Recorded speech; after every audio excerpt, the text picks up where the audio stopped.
Hi, இன்னைக்கு வீட் ரவா புலாவுக்கு நாம் ஒரு தேவையான காய்கறிகள் நறுக்கி வச்சுக்கணும்.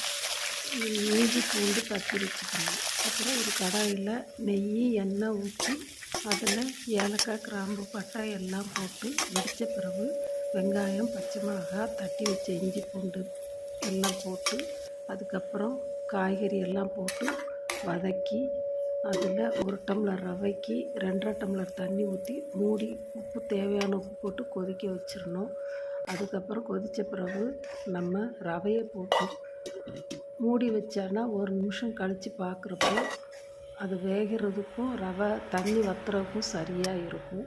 அந்த நேரத்தில் நம்ம மூடி எடுத்து மல்லி இலை, அடுத்து எலுமிச்சம்பழம் சாறு 2-3 சொட்டு ஊற்றி திரும்பியும் அதை பிரட்டி மூடி வச்சு 1 நிமிஷம் கழித்து இறக்குனா